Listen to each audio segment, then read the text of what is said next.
إن الحمد لله نحمده ونستعينه ونستهديه ونستغفره ونعوذ بالله من شرور أنفسنا ومن سيئات أعمالنا من يهده الله فلا مضل له ومن يضلل فلا هادي له أشهد أن لا إله إلا الله وحده لا شريك له وأشهد أن محمدا عبده ورسوله اللهم صل وسلم على محمد وعلى آله وصحبه والتابعين بإحسان إلى يوم الدين وبعد.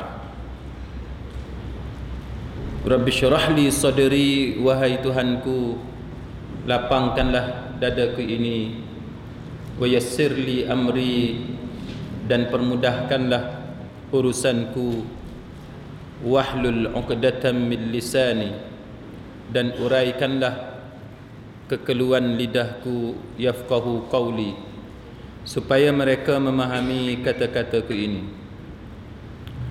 Saudara-saudari, sahabat-sahabiah, muslimin muslimat, mudah-mudahan dirahmati dan diberkati oleh Allah Subhanahu wa taala. Pada malam ini,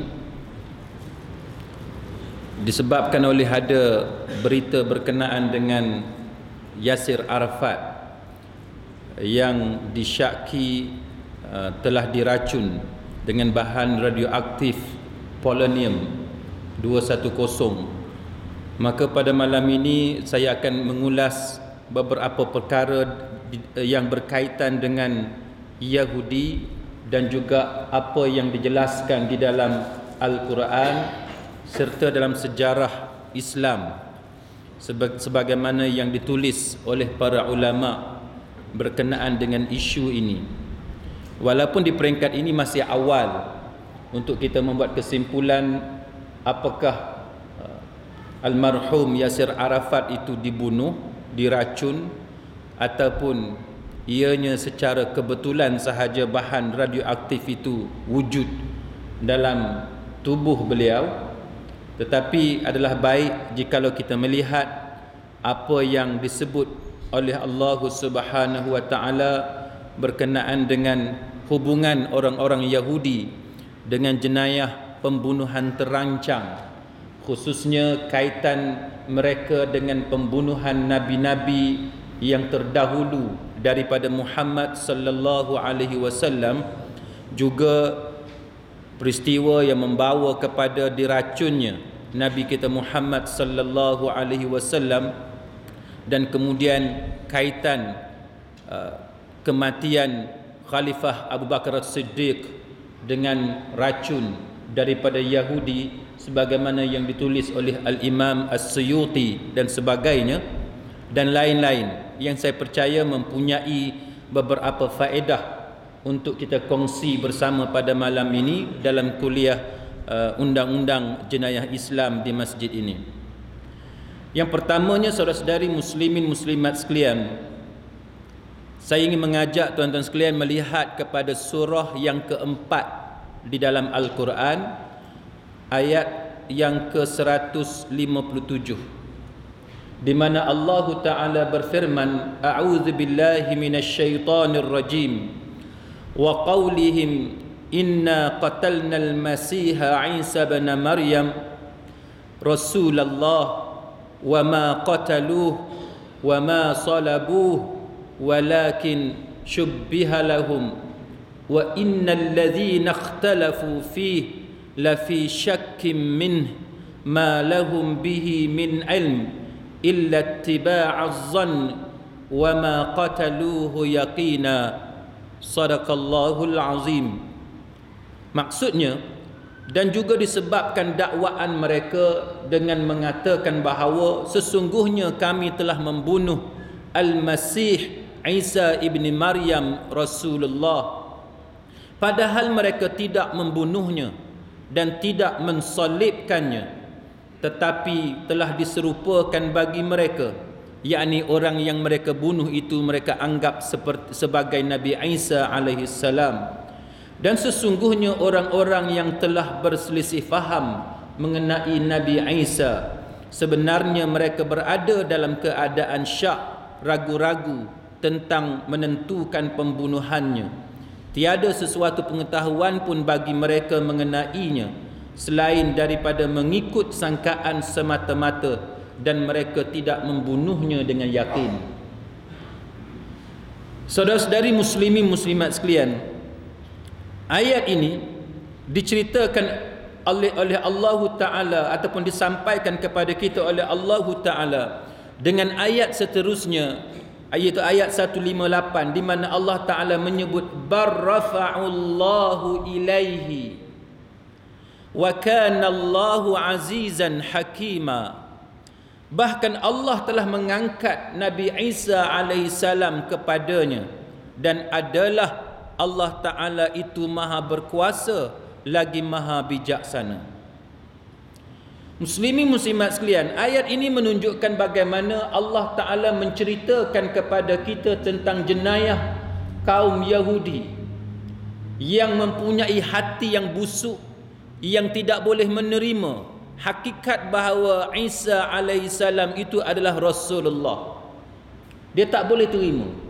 Sebagaimana Isa dan sebagaimana Yahudi dan Nasrani tidak boleh menerima Muhammad sallallahu alaihi wasallam itu adalah messenger of God, adalah utusan Allah. Maka itulah yang berlaku kepada orang-orang Yahudi kerana mereka tidak boleh menerima kerasulan Isa alaihissalam. Maka berlakulah pertembungan di antara Isa dan pengikut-pengikutnya dengan orang-orang Yahudi, yang akhirnya berlakulah satu pembunuhan yang mana orang-orang Yahudi percaya dengan dakwaan mereka yang mengatakan bahawa mereka telah berjaya membunuh Al-Masih ataupun the Messiah. Mereka berjaya membunuh Nabi Isa alaihi salam. Sebab itu tuan-tuan sekalian, bila kita belajar tentang Messiah ataupun Al-Masih ataupun the Savior, kita akan belajar bagaimana orang Yahudi tidak mempunyai nama kepada Al-Masih, kepada penyelamat yang akan datang di akhir zaman. Berbeza dengan orang-orang Kristian yang percaya bahawa Al-Masih adalah Jesus, adalah Nabi Isa.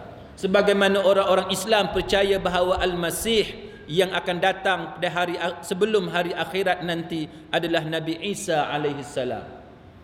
Dan mereka inilah, golongan Yahudi inilah yang telah membunuh Nabi Isa, yang mereka percaya bahawa mereka telah membunuh Nabi Isa alaihissalam, tetapi Allah Ta'ala menjelaskan bahawa mereka sebenarnya tidak membunuh Nabi Isa, tetapi mereka membunuh orang lain yang diserupakan dengan Nabi Isa alaihissalam.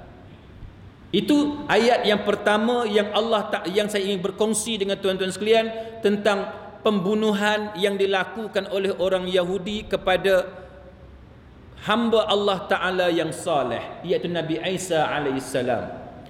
Ayat yang seterusnya, surah yang ketiga, ayat yang ke-21, di mana Allah Ta'ala menceritakan, A'udzu billahi minasyaitonir rajim. Innal ladzina yakfuruna biayatillah wa yaqtuluna an-nabiyyina bighairi haqq wa yaqtuluna alladhina ya'muruna bil qisti minan nas fabashshirhum bi'adzabin alim.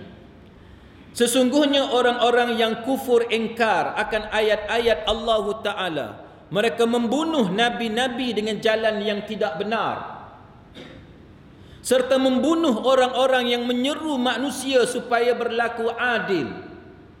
Maka sampaikanlah berita yang menggembirakan mereka dengan azab seksa yang tidak terperi sakitnya. Ayat ini menunjukkan kepada kita bahawa cara Allah Ta'ala memberikan sesuatu khabar kepada kita, selain daripada dia menggunakan perkataan yang tepat yang menceritakan tentang hal keadaan itu, dalam keadaan yang lain Allah Ta'ala juga menggunakan bahasa sindiran. Allah Ta'ala menggunakan bahasa sindiran. Sebab apa? Sebab dalam ayat ini Allah Ta'ala kata Fabashirhum, bagilah apa dia? Good news, berita gembira. Fabashirhum, sampaikanlah kepada mereka berita gembira, good news. Apa dia good news, berita gembira? Iaitu bi'azabin alim, azab yang sangat pedih, azab yang sangat sakit.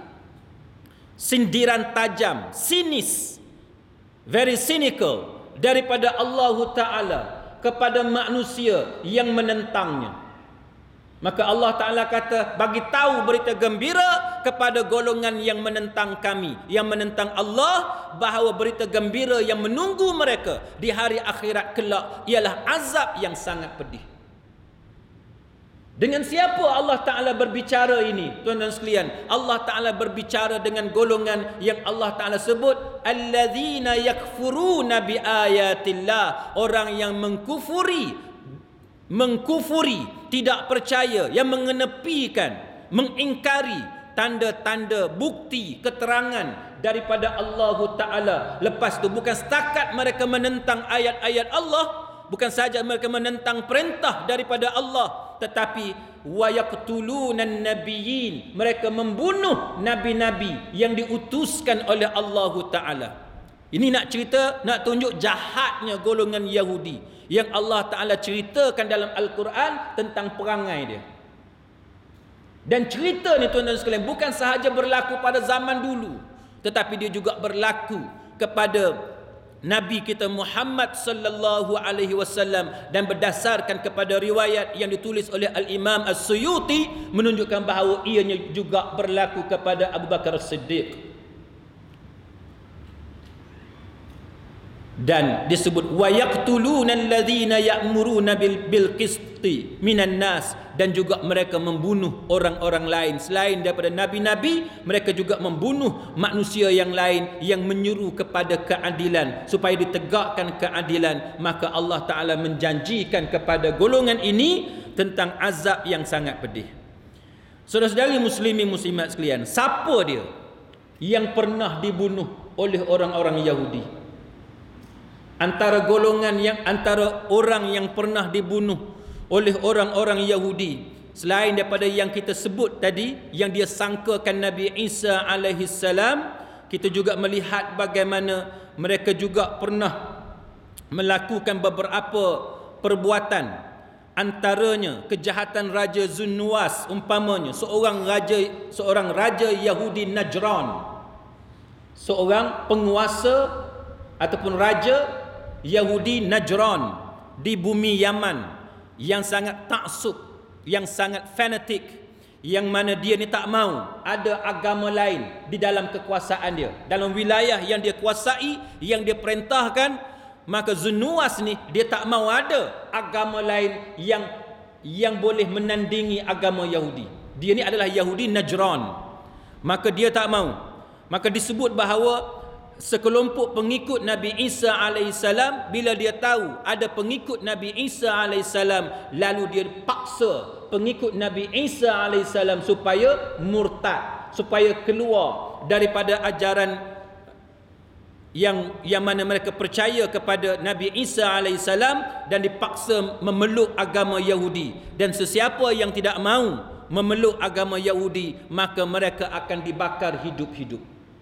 Itu di antara kekejaman yang dilakukan oleh golongan yang disebut sebagai pemerintah Yahudi di Najran, tuan-tuan sekalian. Dan itulah yang disebut oleh Al-Quran dalam surah Al-Buruj, sebagaimana yang kita pernah sebut sebelum ini, iaitu binasalah orang-orang yang membuat parit yang berapi dinyalakan dengan kayu bakar ketika mereka duduk di sekitarnya, sedang mereka menyaksikan apa yang mereka lakukan terhadap golongan yang beriman, yakni yang beriman kepada ajaran Isa alaihissalam. Dan mereka tidak menyeksa orang-orang yang beriman itu, melainkan kerana orang yang beriman itu mereka beriman kepada Allah Ta'ala. Jadi dia seksa orang yang beriman itu sebab apa? Sebab dia sakit hati. kerana mereka ni beriman kepada Allah Ta'ala sebagaimana ajaran yang dibawa oleh Nabi Isa alaihi salam. Itu yang pernah dilakukan oleh Yahudi Najran. Begitu juga tuan-tuan sekalian yang dilakukan oleh pada zaman kerajaan Rom, pimpinan Marcus Aurelius, seorang rabai Yahudi yang berjaya menghasut untuk memusuhi agama Kristian dan pemeluknya. Kemudian dia buat keputusan supaya membunuh semua tentera-tentera kerajaan yang beragama Kristian. Dia permusuhan antara Yahudi dengan Kristian. Sebagaimana yang kita tahu, tiga agama terbesar dunia, kan? Yahudi, Kristian dan Islam. Maka tiga agama ni sentiasa berlaku pertembungan antara satu sama lain. Dia sentiasa berlaku pertembungan. Maka itulah di antara perkara yang pernah berlaku sebelum kedatangan Nabi kita Muhammad sallallahu alaihi wasallam. Maka apabila datang Nabi kita Muhammad sallallahu alaihi wasallam, timbul pula masalah tuan-tuan sekalian. Timbul pula masalah kerana orang-orang Yahudi bukanlah mudah menerima kedatangan Nabi kita Muhammad sallallahu alaihi wasallam. Yahudi ni kelebihan dia di Madinah tuan-tuan sekalian, mereka adalah kaum yang dominan. Kaum yang sangat berkuasa dan sangat berpengaruh. Kuasa ekonomi dimiliki oleh kaum Yahudi di Madinah. Dalam kuliah semalam tuan-tuan sekalian di Masjid Penghulu Him, Sungai Petani, ada satu orang dia tanya, undang-undang hudud yang kita belajar malam ni tuan-tuan, Tashri' Jinai Islami ataupun Islamic Criminal Law, soalan yang biasa orang tanya, kenapa kita tak mampu laksanakan hudud ataupun undang-undang yang berasaskan Quran dan Sunnah dalam negara kita? Antara jawapan yang popular yang kita biasa dengar ialah kerana keadaan ekonomi yang tidak mengizinkan. Kerana keadaan ekonomi yang tidak mengizinkan. Yang ni saya jawab dah banyak kali tuan-tuan sekalian, bahawa kalau soal ekonomi adalah alasan yang kerap diberikan, dan alasan itu adalah satu alasan yang akan dikeluarkan apabila timbul masalah pelaksanaan undang-undang Islam. Tapi bila nak buat jabatan Pulau Pinang pertama, jabatan yang kedua ni, tak timbul masalah ekonomi. Bila nak buat menara berkembar, tak timbul masalah ekonomi. Bila nak buat menara Kuala Lumpur, tak pernah timbul masalah ekonomi. Nak buat benda yang grand, benda yang besar, yang lain, yang hebat tuan-tuan sekalian, dari sudut kebendaan, tak timbul masalah ekonomi. Masalah ekonomi hanya timbul apabila nak dilaksanakan undang-undang Islam. Bila ada desakan daripada rakyat supaya dilaksanakan undang-undang Islam, barulah timbul masalah ekonomi. Baik. Jadi ada satu orang dia tanya saya. Dia kata, "Ustaz, macam mana kita ni nak buat undang-undang Islam sedangkan ekonomi kita belum dipegang oleh orang Islam?" Saya nak bagi tahu kepada tuan-tuan, bila kita bercakap tentang orang Yahudi ni tuan-tuan, itulah yang berlaku pada zaman Nabi sallallahu alaihi wasallam. Bila tuan-tuan belajar Sahih Imam Bukhari, tuan-tuan akan berjumpa beberapa kisah ataupun riwayat berkenaan dengan muamalah antara Nabi sallallahu alaihi wasallam dengan kaum Yahudi. Antaranya yang tuan-tuan boleh jumpa dalam Sahih Bukhari ialah bagaimana Nabi sallallahu alaihi wasallam beli makanan daripada orang Yahudi. Beli makanan daripada orang Yahudi. Soalannya, sebab apa? Sebab apa Nabi beli makanan daripada orang Yahudi, tak beli makanan daripada orang Islam? Jawapan dia tuan-tuan ada di dalam masyarakat kita hari ini. Ada dalam masyarakat kita hari ini. Yang tuan-tuan boleh tengok di depan, tuan-tuan boleh tengok di kanan, kiri dan di belakang.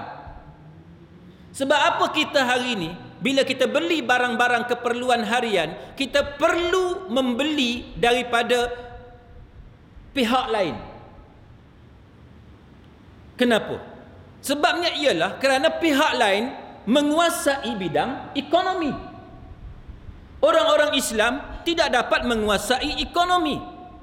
Sebagaimana yang berlaku dalam negara kita sekarang, berlaku dalam zaman kita sekarang, itulah yang berlaku di bumi Madinah, yang Nabi berhijrah ke Madinah, yang mana walaupun kaum Ansar menerima Nabi sallallahu alaihi wasallam, tetapi ekonomi Madinah dikuasai oleh orang-orang Yahudi, menyebabkan barang-barang keperluan terpaksa dibeli daripada orang-orang Yahudi. Tuan-tuan ingat zaman dulu-dulu. Sekarang ni rasa tak lah kot. Dulu-dulu, kalau time Chinese New Year, kedai-kedai orang bangsa Cina dia tutup. Kita orang Islam payah nak beli makanan, tuan-tuan. Memang payah. Nak beli roti ke, nak beli beras ke, gula ke, payah. Zaman sekarang ni alhamdulillah. Pasal apa? Sebab Cina dia tak raya dah. Dia raya sikit-sikit. Tahun baru Cina pun dia buka kedai, kan? Dan kita ada Tesco, kita ada apa ni, shopping kompleks yang besar-besar yang tak ada masalah, tuan-tuan sekalian. Baik. Itu yang berlaku. Jadi apabila Nabi sallallahu alaihi wasallam beli daripada kaum Yahudi, antara alasannya ialah kerana pada zaman itu barang-barang transaksi, tuan-tuan sekalian, jual beli ni dia ada perbezaan. Kalau kita beli barang daripada orang Islam, maka barang dia mahal. Kerana orang Yahudi menjual barang dia kepada orang Islam Madinah dengan harga yang lebih mahal daripada harga biasa. Tapi Yahudi menjual barang-barang dia kepada sesama Yahudi harganya lebih murah. Menyebabkan kalau zaman tu, kalau kita nak beli barang daripada orang Islam, barang tu mahal. Kalau nak lebih murah, beli daripada orang Yahudi. Walaupun Yahudi tu jual kepada kita, harga dia lebih mahal, tapi lebih murah berbanding kita beli daripada orang Islam sendiri, sebab orang Islam tu dapat harga jauh lebih tinggi. Itu cerita dia, tuan-tuan. Maka Nabi sallallahu alaihi wasallam dia beli barang makanan daripada Yahudi. Nombor satu. Nombor dua, yang tuan-tuan kena faham ialah Nabi beli dalam keadaan Nabi terpaksa berhutang dengan orang Yahudi. Sebab apa berhutang? Kerana Nabi tidak ada wang untuk membeli makanan. Bila Nabi tidak ada wang, itu maknanya apa? Maknanya Nabi kita miskin. Tidak ada wang untuk membeli makanan. Nabi tidak kaya. Nabi tidak kaya. Tapi undang-undang Islam dijalankan. Undang-undang Islam dijalankan. Dalam keadaan Nabi miskin, tetapi undang-undang Islam dijalankan. Dan Nabi sallallahu alaihi wasallam bila tak mampu nak bayar, tuan-tuan sekalian, di akhir hayat baginda, oleh kerana dia berhutang dengan orang Yahudi, nak tebus hutang tu, tuan-tuan sekalian, digadaikan baju besi kepada orang Yahudi. Tuan-tuan nak dapat maklumat lebih lanjut, kena belajar dalam hadis sahih Bukhari, dia ada cerita benda tu. Maknanya orang Islam sejak daripada migration, hijrah ke Madinah, sampailah kepada akhir hayat Nabi dalam keadaan susah, dalam keadaan miskin, dalam keadaan ekonomi tidak dikuasai oleh orang Islam, tetapi dikuasai oleh orang-orang Yahudi. Tetapi itu tidak menjadi alasan kepada terhalangnya pelaksanaan undang-undang Islam. Undang-undang Islam tetap dilaksanakan oleh Nabi sallallahu alaihi wasallam walaupun ekonomi tidak dipegang oleh orang Islam. Jadi sebab itu muslimin muslimat sekalian, alasan yang mengatakan bahawa kita perlu tunggu ekonomi kita stabil dan kukuh terlebih dahulu, itu adalah alasan yang direka-reka oleh golongan yang memang tidak mahu kepada undang-undang Islam. Dalam satu kuliah saya di Lunas Kulim, tuan-tuan, seorang imam ni dia tanya saya. Dia kata, "Ustaz, tadi Ustaz ada sebut undang-undang Islam ni ada yang sangat-sangat mengerikan, kan? Ada yang sangat-sangat mengerikan. Yang saya cerita dalam khutbah baru ni, kan? Itu mengerikan. Sebab apa mengerikan? potong tangan kanan, potong kaki kiri, lepas tu pula salibkan dia, tunjuk pertontonkan kepada khalayak ramai, lepas tu tikam dia ataupun tembak dia sebagaimana yang dia buat kepada mangsa. Kalau dia tembak pada muka dia balik. Nampak mengerikan, kan? Apa lagi undang-undang Islam yang mengerikan? Antaranya ialah rejam dengan batu sampai mati. Stoning, kan? Lempar batu kat mana? Kepala, sampai pecah kepala, sampai darah keluar. Ngeri tak? Mengerikan. Ada beberapa hukuman, ukubah, punishment dalam ajaran Islam yang sangat mengerikan. Tapi pada masa yang sama, ada undang-undang Islam, hukuman dia yang ringan. Dia hanya mengaibkan kita. Contohnya apa dia? Minum khamar, minum alkohol, arak, benda yang mabuk. Rotan berapa kali? 40 kali rotan. Bukan rotan macam jabatan penjara tu, yang besar panjang tu, bukan macam tu. Dia kecil, ringan.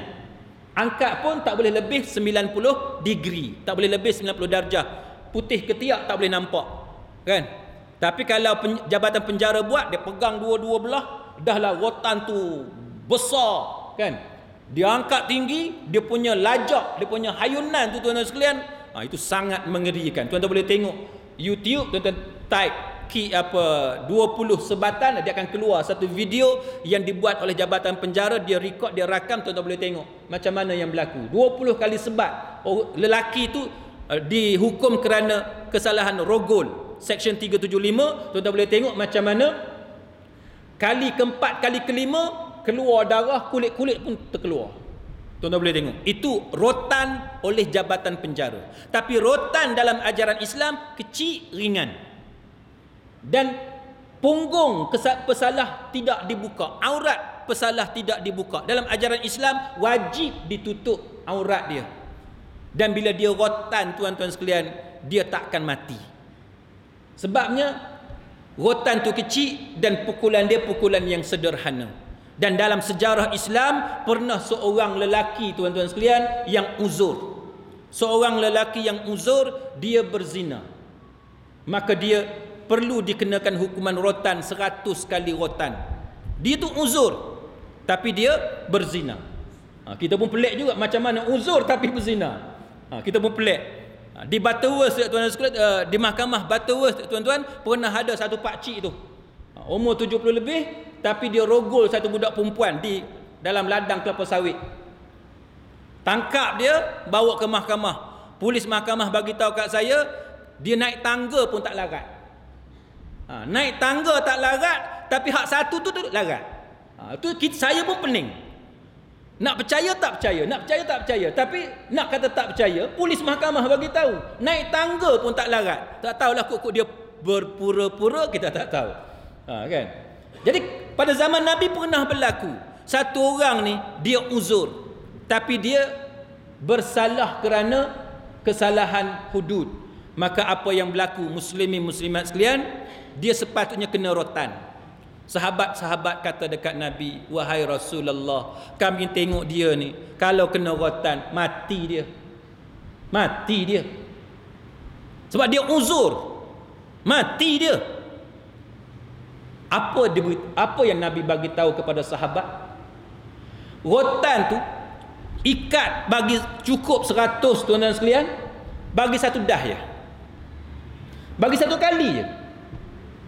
Itu sebagai hilah, sebagai makhraj, way out, sebagai solution kepada masalah yang dihadapi oleh seorang pesalah yang uzur. Dan Islam tidak mahu pesalah itu dibunuh, tak mahu dia terkorban. Maka walaupun dia buat satu kesalahan, tapi Islam menyelamatkan dia dengan cara yang sepatutnya kena pukul banyak kali, tapi ikat banyak-banyak, bagi satu das, itu memadai. Itu Islam. Dan saya bagi tahu dekat imam tu dalam kuliah ramai-ramai macam ni, saya kata, kalau benar, sebab dia petikai, dia kata kalaulah ringan macam tu, macam mana undang-undang Islam akan bersifat dengan sifat preventif? Macam mana dia boleh mencegah? Macam mana dia nak cegah kalau dia ringan? Jawapan dia, tuan-tuan sekalian, kita tengok. Minum alkohol berapa kali rotan? 40 kali rotan. Ringan tak? Ringan. Tapi apa dia punya masalah? Malu. Sebab apa malu? Sebab hang kena rotan di khalayak ramai. Public caning orang panggil, kan? Sekolah-sekolah dulu kena public caning, kena pukul dekat punggung di depan khalayak ramai. Kalau dia ringan, sepatutnya kerajaan pada hari ini tidak ada masalah untuk melaksanakan hukuman rotan kepada orang yang meminum khamar. Tapi kenapa sampai sekarang, tuan-tuan sekalian, tuan-tuan bilang dalam dunia hari ini, berapa kerajaan Islam, berapa banyak negara Islam yang mampu melaksanakan undang-undang rotan kepada peminum khamar? Dalam negara kita sendiri, tuan-tuan, yang kata ringan tu pun tak boleh nak buat. Itu menunjukkan kepada kita bahawa manusia yang berdosa, dia sangat takut kepada hukuman daripada Allah. Itu yang kita kata kelebihan undang-undang Allah berbanding dengan man-made law, berbanding dengan qanun wada'i, dengan undang-undang ciptaan manusia. Dia ada roh yang berbeza, semangat yang berbeza, value yang berbeza, menyebabkan manusia takut kepada ukubah, hukuman daripada Allah Subhanahu wa taala. Itu contoh. Saudara muslimin muslimat sekalian. Jadi golongan ini, tuan-tuan sekalian, Yahudi ini di Madinah, mereka memusuhi Nabi sallallahu alaihi wasallam. Jadi apabila berkuasanya Nabi kita Muhammad sallallahu alaihi wasallam, antara yang menimbulkan masalah dengan Nabi ialah Yahudi Bani Qainuqa, kan? Itu antara yang menimbulkan masalah, termasuklah memungkiri perjanjian damai dengan Nabi sallallahu alaihi wasallam dengan membunuh seorang lelaki Islam yang datang menolong wanita muslimat yang ditanggalkan auratnya. Itulah antara kejahatan Yahudi. Baik. Sehinggalah akhirnya Nabi mengepung mereka dan kemudiannya mereka menyerah kalah dan dihukum dengan cara mereka diusir keluar daripada Madinah. Tapi yang saya nak ringkaskan kepada tuan-tuan sekalian ialah Yahudi ni kemudiannya mereka merancang pembunuhan Nabi kita Muhammad sallallahu alaihi wasallam. Seorang perempuan yang bernama Zainab. Ini bukan Zainab yang Muslim, tapi ini Zainab Yahudi. Zainab ini, tuan-tuan sekalian, dialah yang berperanan memberikan racun yang dicampur dengan daging yang hendak diberikan kepada Nabi kita Muhammad sallallahu alaihi wasallam. Baik. Maka apa yang berlaku, tuan-tuan sekalian, ialah bahawa ianya dimakan oleh Nabi kita Muhammad sallallahu alaihi wasallam. Dan kalau tuan-tuan baca buku Ar-Rahiqul Makhtum dan beberapa riwayat yang lain, dalam hadis-hadis yang lain disebut bagaimana Nabi menyatakan kepada Aisyah di penghujung hayat baginda bahawa baginda merasai kesakitan racun Khaybar, merasai racun Khaybar, sehingga membawa kepada kewafatan Nabi sallallahu alaihi wasallam. Tempoh antara racun Khaybar dengan kewafatan Nabi itu, tuan-tuan sekalian, 3 tahun. Itu yang menyebabkan para ulama berbeza pendapat. Sebahagian mengatakan bahawa Nabi kita Muhammad mati ataupun wafat bukan kerana racun, kerana tempoh dia 3 tahun. Tetapi sebahagian mengatakan bahawa Nabi wafat adalah akibat daripada racun Yahudi kerana bersandarkan kepada lafaz yang keluar daripada mulut Nabi sallallahu alaihi wasallam sendiri yang mengaitkan kesakitan yang baginda alami itu dengan racun Khaybar yang diberikan oleh perempuan yang bernama Zainab itu. Jadi kalau tuan-tuan berpegang kepada pandangan yang kedua yang mengatakan bahawa Nabi kita wafat akibat daripada racun Khaybar sebagaimana yang disebut dalam Ar-Rahiqul Makhtum dan kitab-kitab sirah yang lain dan beberapa riwayat daripada hadis-hadis yang lain, itu menunjukkan kepada kita bahawa Yahudi juga bertanggungjawab yang membunuh Nabi kita Muhammad sallallahu alaihi wasallam. Adakah ini satu benda yang pelik? Tidak pelik, kerana ayat yang kita baca di peringkat awal tadi menunjukkan bahawa memang kerja Yahudi membunuh nabi-nabi yang diutuskan oleh Allah Subhanahu wa taala. Kemudian kita masuk kepada apa yang berlaku kepada Abu Bakar Siddiq. Abu Bakar Siddiq ni tuan-tuan sekalian, sebenarnya para ulama berbeza pendapat. Sebahagiannya mengatakan bahawa Abu Bakar hanya demam 10 hari. Sebahagiannya mengatakan 7 hari dan sebagainya.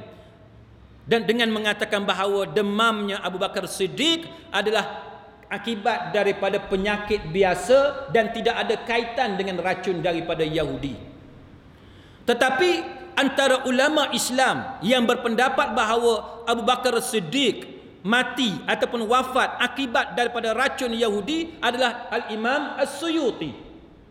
Imam As-Suyuti termasuk di antara ulama yang berpendapat bahawa Khalifah Abu Bakar Siddiq, Khalifah Islam yang pertama, mati akibat dibunuh oleh orang Yahudi dengan menggunakan racun. Sebab itu bila berlaku kepada Yasir Arafat, almarhum Yasir Arafat, saya berpendapat bahawa penting tuan-tuan mengetahui sejarah ini, supaya cara kita berfikir, minda kita, hati kita, tindakan kita, ilmu kita diisi dengan input yang mempunyai hubung kait dengan sejarah lampau, dan ianya termaktub dalam Al-Quran yang kita baca sebentar tadi. Maknanya bukan setakat Nabi Muhammad, Nabi Isa sendiri pun mereka sanggup bunuh, cuma mereka tidak berjaya kerana Nabi Isa diselamatkan oleh Allah Ta'ala. Baik, dalam Imam As-Suyuti umpamanya tuan-tuan sekalian, dia kata Ibnu Sa'ad dan Al-Hakim meriwayatkan dengan sanad yang sahih. Bagi Imam As-Suyuti, sanad yang dia terima itu, riwayat yang dia terima menunjukkan bahawa dia yakin itu adalah sahih. Walaupun ulama yang lain berpendapat bahawa riwayat yang mengatakan bahawa Abu Bakar Siddiq mati akibat daripada racun Yahudi adalah berdasarkan riwayat yang dhaif. Baik, dia menyebut bahawa Abu Bakar Siddiq dan Al-Harith bin Kildah makan makanan yang dihadiahkan kepada Khalifah Abu Bakar. Al-Harith berkata, "Angkat tanganmu wahai Khalifah Rasulullah. Angkat tanganmu, demi Allah dalam makanan ini ada racun yang membunuh dan tempoh pembunuhan yang boleh dilakukan oleh racun ini selama setahun." Al-Harith kata kepada Khalifah Abu Bakar Siddiq, "Berhenti, jangan makan. Angkat tangan, jangan makan, jangan sentuh makanan, sebab dalam makanan itu ada racun, yang mana racun itu boleh membunuh kamu dalam masa setahun." Polonium tuan-tuan sekalian, yang disyaki membunuh Yasir Arafat, dia boleh membunuh dalam tempoh sebulan. Dalam tempoh sebulan. Baik, dalam riwayat ini dinyatakan bahawa demi Allah dalam makanan ini ada racun yang boleh membunuh dalam setahun. Saya dan kamu akan mati pada hari yang sama. Al-Harith kata kepada Khalifah Abu Bakar Siddiq. Sebab dia dah makan, Abu Bakar Siddiq pun dah makan, maka Al-Harith kata kepada Abu Bakar Siddiq bahawa kamu dan aku akan mati pada hari yang sama. Itu riwayat yang dibawakan kepada kita oleh Al-Imam As-Suyuti dan juga disebut dalam tarikh At-Tabari dan sebagainya. Maka dia kata Abu Bakar Siddiq berhenti mengambil makanan sebagaimana arahan daripada Al-Harith, dan kedua-duanya, Al-Harith dengan Abu Bakar Siddiq, lepas tu sakit dan meninggal pada hari yang sama, yang mana tempoh yang disebut oleh Al-Harith itu tepat-tepat dengan setahun. Anggaran yang dibuat oleh Al-Harith itu tuan-tuan sekalian benar. Setahun selepas itu Al-Harith dengan Abu Bakar Siddiq mati pada hari yang sama. Itu mengikut riwayat yang dibawakan kepada kita oleh Imam As-Suyuti. Dan untuk menguatkan riwayat Imam As-Suyuti ni tuan-tuan sekalian, beliau membawakan kepada kita satu pernyataan oleh Asy-Sya'bi. Asy-Sya'bi ni saya pernah sebut nama dia, cuma saya tak pasti saya sebut di hadapan tuan-tuan ataupun di tempat lain. Asy-Sya'bi ni tuan-tuan, Syekh Yusuf Al-Qaradawi dalam satu buku beliau berkenaan dengan perbezaan pendapat. Syekh Yusuf Al-Qaradawi dia bawa satu riwayat berkenaan dengan Asy-Sya'bi, sebab dia nak tunjuk contoh bagaimana manusia ni dia suka bercakap dan bertanya soalan yang tak ada kaitan, yang tidak ada faedah, yang sia-sia. Maka dia cerita macam mana? Dia kata bahawa pada satu masa Asy-Sya'bi ni dalam majlis ilmu, satu orang ni dia tanya kepada Asy-Sya'bi, Asy-Sya'bi, wahai Asy-Sya'bi, kamu seorang yang alim, seorang yang lebih berilmu daripada kalangan kami. Sudah tentu kamu lebih mengetahui daripada kami. Khabarkan kepada kami siapakah nama isteri iblis. Dia suruh Asy-Sya'bi ni bagi tahu siapa dia isteri iblis. Maka muslimin muslimat sekalian, apa Asy-Sya'bi jawab? Asy-Sya'bi kata, aku tak tahu nama isteri iblis tu nama apa, sebab masa iblis kenduri kahwin dia tak jemput aku, dia kata. Tanya soalan yang tak ada faedah. Kalau kita tahu nama isteri iblis pun, tuan-tuan nak buat apa? Nak berkenalan, nak post dalam Facebook, nak buat apa? Tak ada faedah. Tapi kadang-kadang orang kita ni tak tahulah, wallahu a'lam, dia memang nak mengaji ke ataupun apa, kita tak tahulah. Tapi dia tanya soalan, dan bagi Asy-Sya'bi soalan itu soalan yang sia-sia bagi Asy-Sya'bi. Itu yang diulas oleh Syekh Yusuf Al-Qaradawi dalam tulisan beliau. Dia kata itu satu contoh bagaimana sikap para ulama salafus salih zaman dulu, para sahabat, para tabi'in dalam melayan, dalam menerima soalan-soalan yang tidak ada kaitan, yang tidak memberi faedah untuk kita melayannya. Itu contoh, tuan-tuan sekalian. Baik, balik kepada cerita kita ini, tuan-tuan. Maka As-Suyuti membawa kepada kita riwayat daripada Asy-Sya'bi dengan mengatakan bahawa Al-Hakim meriwayatkan daripada Sya'bi, dia berkata bahawa apa yang kita harapkan daripada dunia yang hina ini telah diracun Rasulullah, demikian juga Abu Bakar Siddiq. Maknanya Asy-Sya'bi ni juga percaya, menerima sebagaimana riwayat daripada Al-Hakim bahawa Asy-Sya'bi juga menerima bahawa Khalifah Abu Bakar Siddiq telah dibunuh dengan cara diracun oleh orang-orang Yahudi. Jadi kalau kita terima pandangan Asy-Sya'bi, jika kita menerima pandangan Imam As-Suyuti dan ulama-ulama lain yang bersetuju bahawa Abu Bakar Siddiq juga dibunuh, itu menunjukkan kepada kita bahawa kesemua empat khalifah Islam selepas kewafatan Nabi sallallahu alaihi wasallam, semua empat ini dibunuh. Jadi kalaulah almarhum Yasir Arafat, walaupun dia seorang yang kontroversi, tuan-tuan sekalian, walaupun dia seorang yang kontroversi, tapi kita ketepikan soal itu. Tapi kalau benar dengan kaitan racun radioaktif ini, tuan-tuan sekalian, adakah itu satu perkara yang pelik? Dia tidak menjadi satu perkara yang pelik, kerana dalam sejarah Islam, kalau kita terima pandangan ini, menunjukkan bahawa kesemua empat khalifah Islam semuanya mati dibunuh. Abu Bakar Siddiq sebagai khalifah Islam yang pertama yang kita cerita tadi. Khalifah yang kedua siapa dia? Umar Al-Khattab, dibunuh oleh seorang beragama Majusi yang bunuh dia pada waktu dia solat, dia menjadi imam. Zaman dulu yang jadi imam khalifah, pemimpin, ketua kerajaan yang jadi imam, dia dibunuh. Satu riwayat mengatakan bahawa Umar dibunuh dalam keadaan dia sedang rokok. Dalam keadaan dia sedang rokok. Maka yang di belakang dia adalah Uthman bin Affan. Uthman pergi ke depan menggantikan Umar Al-Khattab yang jatuh tersungkur akibat ditikam bertalu-talu oleh Abu Lu'lu'ah. Muslimin muslimat sekalian, sebab itu antara sebab yang kita mempunyai masalah dengan Syiah kerana Syiah merayakan pembunuhan Umar Al-Khattab. Itu masalah dia, tuan-tuan. Kalau Syiah saudara se-Islam kita, kenapakah dia merayakan hari kematian Umar Al-Khattab? Dan tidak pelik kerana kita mengetahui bagaimana Syiah menyebut Umar bukan dengan radhiyallahu anhu, tapi menyebut dengan la'natullahi alaihi.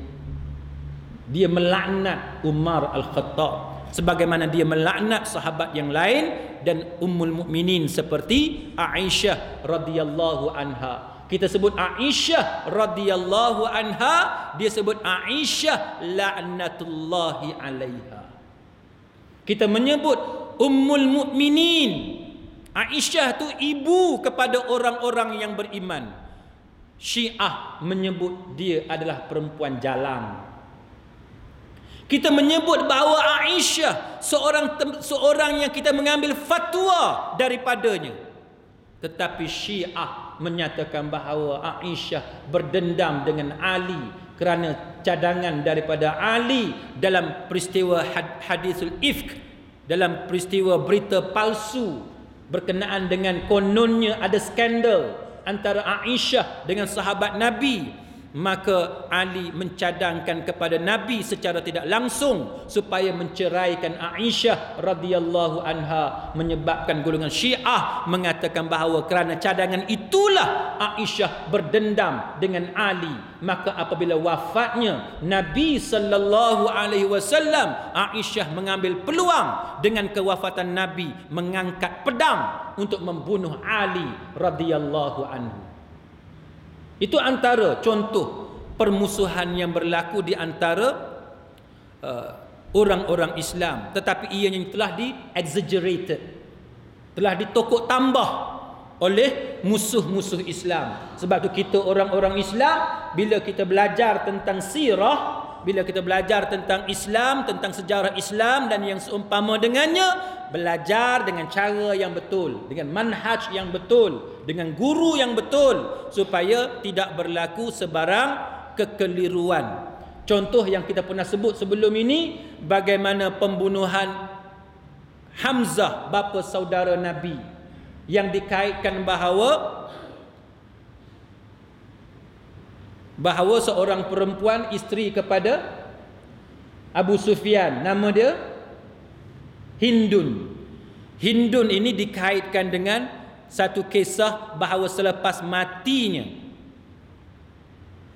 matinya Hamzah, maka dia ambil organ-organ dalaman, dia cuba mamah, dia cuba telan, tapi dia tak mampu telan, dia buang balik.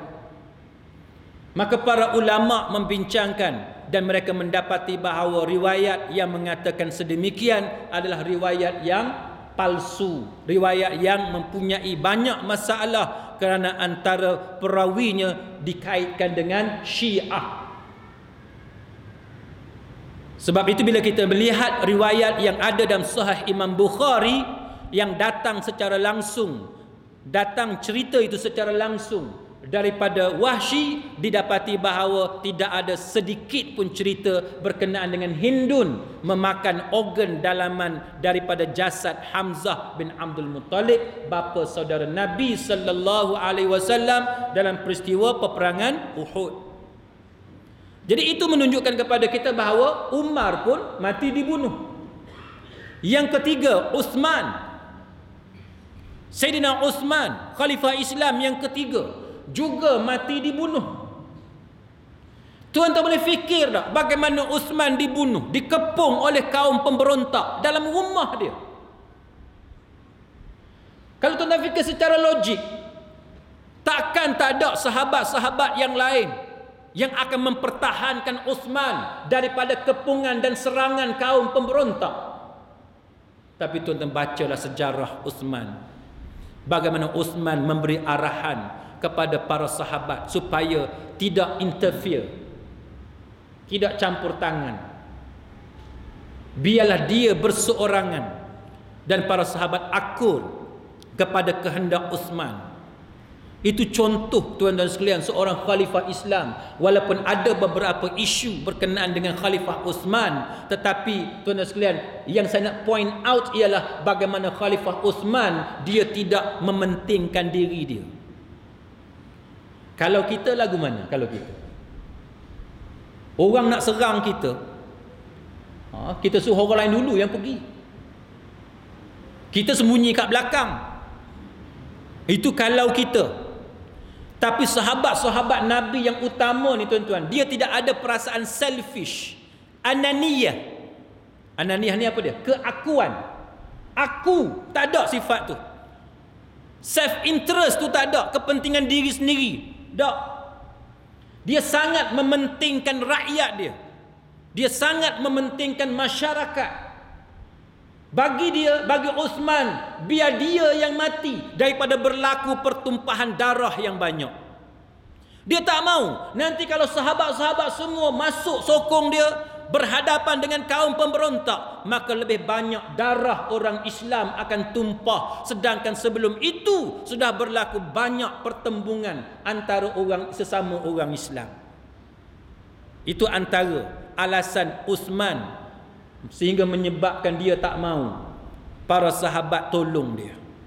Muslimin muslimat sekalian, begitu juga dengan Ali radhiyallahu anhu, yang mana rancangan jahat untuk membunuh Ali sepatutnya dilakukan bersama-sama dengan pembunuhan ke atas Muawiyah radhiyallahu anhu, tetapi rancangan membunuh Muawiyah gagal, tetapi membunuh Ali berjaya dilakukan. Maka itu lengkap, muslimin muslimat sekalian, 4 khalifah Islam dibunuh. Bagi sesiapa yang menerima dan percaya kepada riwayat yang mengatakan bahawa Abu Bakar juga dibunuh. Ataupun kalau kita tolak riwayat itu, sekurang-kurangnya 3 khalifah Islam memang confirm mati dibunuh. Itu masalah dia yang berlaku. Muslimin muslimat sekalian, begitulah juga kita lihat bagaimana masalah yang dihadapi oleh orang-orang Islam selain daripada Ali yang dibunuh oleh kaum Khawarij. Kita juga dapat melihat bagaimana seorang lagi khalifah Islam yang disebut sebagai khalifah Islam yang kelima. Walaupun dari sudut kronologi turutan tu dia bukan nombor 5. Dia bukan nombor 5. Tapi kerana keadilan dia, kerana takwa dia kepada Allah Ta'ala, kerana kebajikan yang dia lakukan, yang dia jalankan pada zaman pemerintahannya, maka dia disebut-sebut sebagai khalifah Islam yang kelima, iaitu Umar bin Abdul Aziz. Umar bin Abdul Aziz, muslimin muslimat sekalian, memerintah dalam tempoh yang sangat pendek.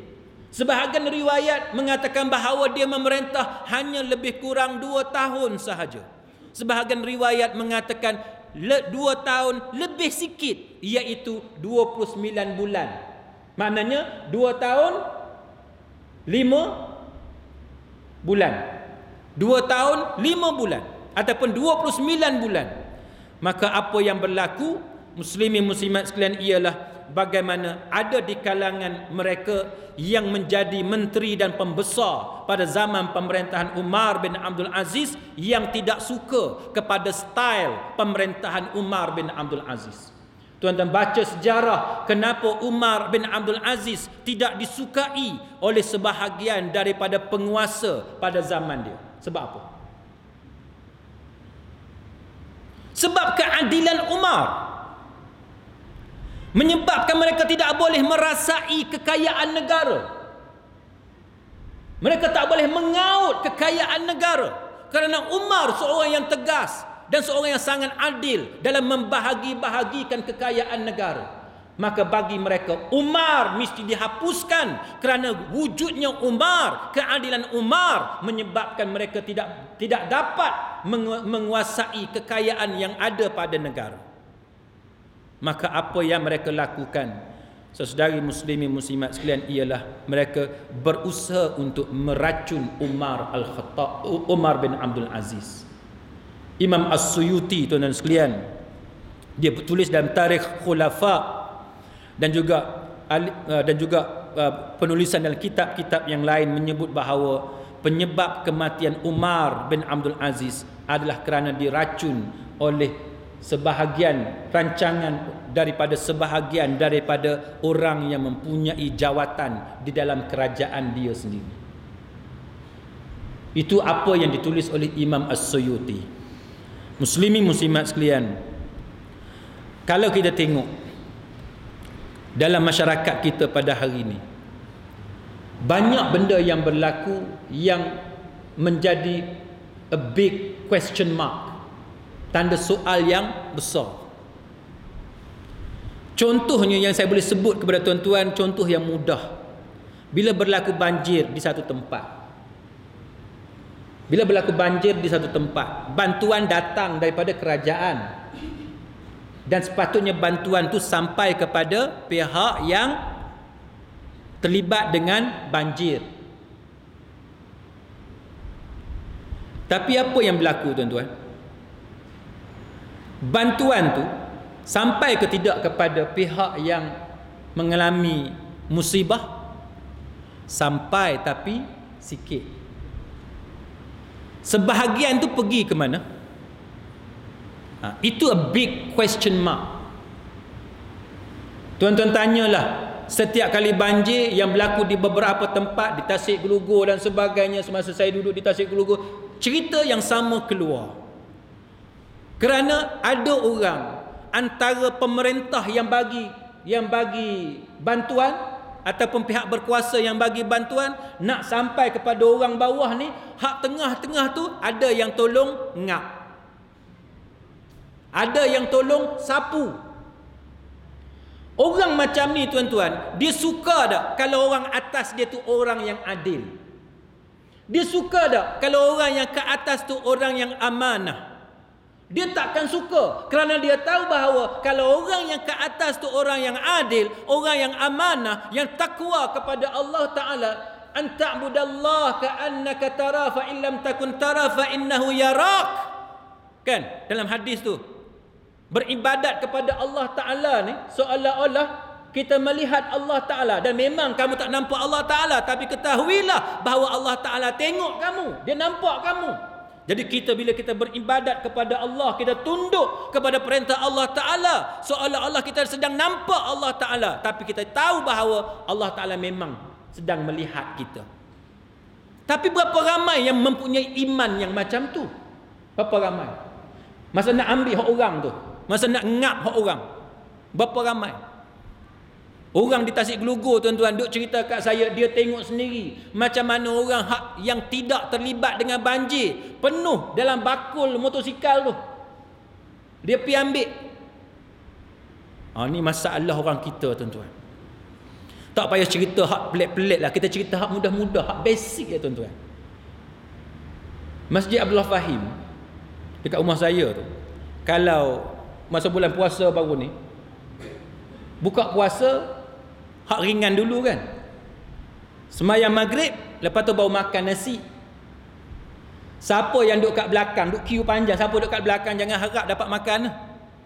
Pasal apa? Yang duduk kat depan tu dia sapu semua. Ayam dia ambil 4-5 ketui. Kita boleh tengok dia pinggan dia tu dah tinggi. Dia tak ingat ke yang kat belakang duduk beratur tu? Dia tak ingat ke? Itu benda simple yang saya nak bagi contoh dekat tuan-tuan, betapa tak ada hati perutnya orang kita ni sesama saudara se-Islam. Bab makan dia tak kira. Yang penting aku boleh mentekan darah. Dia penting hak tu. Hang boleh makan ke, hang tak boleh makan ke, aku tak peduli. Pasal apa? Hang datang lambat. Kalau hang nak makan banyak, hang duduk depan macam aku. Selfish, ananiyah, keakuan. Dia penting aku. Orang lain nak jadi macam mana? Orang lain makan kuah saja ke? Orang lain dapat makan nasi saja ke? Ataupun langsung kena balik tangan kosong, tak boleh makan apa-apa ke? Aku tak peduli. Yang penting aku boleh makan sedap malam ni. Tu contoh hak paling mudah tuan-tuan. Tak payah pergi jauh. Saya bawa anak saya pergi tengok gajah dekat Pahang masa cuti baru ni. Tengok gajah. Seronok lah tengok gajah free. Kan, tak payah bayar apa-apa sebab dia di bawah kerajaan buat macam kajian nak pelihara gajah pada masa yang sama sebagai tempat pelancongan kepada rakyat jelata boleh pergi tengok. Saya dah nampak dah dekat gajah tu ada satu meja penuh dengan tebu, tapi tak tahu tebu apa. Kita first time pergi, tiba-tiba yang pengurusi majlis, tu dia bagi tahu, dia kata, okey tuan-tuan perempuan boleh ambil tebu bagi makan kepada gajah. Saya ni tuan-tuan, tomak ninahnya tinggi, tomak ninahnya slow jalan, bagi peluang orang ambil tebu dulu. Kita takkan nak berebut lah, kita ustaz, nanti orang kenal ustaz jalan ni pun berebut, buat malu lah kan, malulah kita nanti ada siapa kenal. Jadi kita tak berebut, slow motion relax je berjalan, beratur, konon-kononnya beratur. Isteri saya kat depan, isteri saya buat U-turn, dia kata abang habis dah, abang habis dah tebu. Pasal apa? Seorang-seorang pergi ambil tu dia, anak seorang dia pergi ambil tu dia banyak. Hang ambil lah satu-satu, bagi orang habis, yang duk queue ni bagi habis, lepas hang nak bagi lagi, queue kali kedua pula, bagi semua orang berasa. Isteri saya kata apa? Dia kata abang, kalau kita duduk dekat UK tak ada lagu ni. Kalau kita duduk kat UK, duduk kat England, tak ada perangai lagu ni. Pasal apa? Sebab orang putih tuan-tuan tak ada perangai macam orang Melayu. Orang putih yang tak percaya pada Tuhan tu, dia kata dia Kristian, tapi bila kita tanya dia, do you believe in Jesus? Dia kata not exactly, not really, dia kata. Dia kata 50-50 lah. Dia kata dia Kristian tapi tak berapa percaya pada Jesus. Tapi dia punya akhlak dia tuan-tuan nombor satu. Akhlak dia, etika dia, budaya dia, cara hidup dia nombor satu. Beratur ni tuan-tuan naik bas. Kalau kita berebut naik bas, dia beratur. Kadang-kadang dia tengok kita orang luar, dia suruh kita naik dulu. Dan kalau bab-bab benda macam ni tuan-tuan, dia akan ambil satu-satu. Kita orang Melayu tu dia cekak. Dah hang kat belakang, siapa suruh main lambat? Ada ayat tu dia bagi. Ni contoh. Tak payah ceritalah bab-bab yang besar-besar. Kita cerita kecil, yang ni pun dah memadai tuan-tuan, untuk kita ambil pengajaran betapa orang kita ni dia tak peduli. Muslimin muslimat sekalian, itulah yang berlaku kepada Umar bin Abdul Aziz, yang mana kemudiannya tuan-tuan sekalian, Imam Mujahid berkata, Umar bin Abdul Aziz bertanya kepada saya, apa pendapat masyarakat tentang keadaan saya sekarang ni? Mujahid berkata, mereka berkata bahawa kamu terkena sihir. Umar Abdul Aziz kata, saya tidak terkena sihir, tapi saya tahu bila saya diracun. Dia kata sendiri, dia dah rasa dia kena racun. Kemudian Umar panggil pembantu dia dan berkata, dia kata, celakalah kamu, sebab apa kamu bagi racun kepada aku? Dan pembantu istana ataupun pembantu khalifah membuat pengakuan bahawa dialah yang memberi racun kepada Umar bin Abdul Aziz. Muslimin muslimat sekalian, itu satu contoh. Tuan-tuan boleh bayang dah, orang Islam tapi dia punya sakit hati kepada Umar bin Abdul Aziz, dia sanggup bunuh Umar bin Abdul Aziz dengan menggunakan racun. Jadi itulah realiti yang berlaku dalam masyarakat kita pada hari ini, di mana orang-orang yang jahat dia takkan suka kepada orang yang baik. Kita rasa bila kita baik, orang hormat kepada kita. Tapi realitinya, bukan semua orang hormat kepada orang baik. Bukan semua orang sayang kepada orang yang baik. Akan ada ramai lagi manusia yang sangat benci kepada wujudnya orang yang baik, kerana orang yang baik ini akan menghalang dia daripada buat jahat, akan halang dia daripada sapu kekayaan yang ada, daripada bertindak dengan tindakan tertentu. Maka sebab itu muslimin muslimat sekalian, akan sentiasa ada pertembungan, conflict of interest antara orang yang baik dengan orang yang jahat. Mesti ada. Jadi kita jangan duka cita, jangan sedih jikalau orang benci kat kita, orang kata kita macam-macam. Kita jangan sedih. Sebab apa tuan-tuan? Sebab itulah riwayat hidup yang berlaku kepada Umar bin Abdul Aziz. Itu realiti dia tuan-tuan. Baik, muslimin muslimat sekalian, Jadi di manakah boleh lagi kita nak cari pemimpin yang akan dilindungi? Jawapannya dia tuan-tuan, kalau nabi-nabi pun terdedah kepada risiko dibunuh, maka apatah lagi tuan-tuan orang yang macam kita ni. Kalau nabi-nabi pun berhadapan dengan pembunuhan sampai kena gergaji kepala dia, macam-macam yang berlaku kepada nabi-nabi yang terdahulu, maka itulah realiti yang berlaku dalam dunia kita sekarang. Jadi muslimin muslimat sekalian, saya nak berhenti setakat itu. Kalau tuan-tuan ada sebarang soalan sama ada berkaitan dengan apa yang kita bincang pada malam ini ataupun tidak. Ya.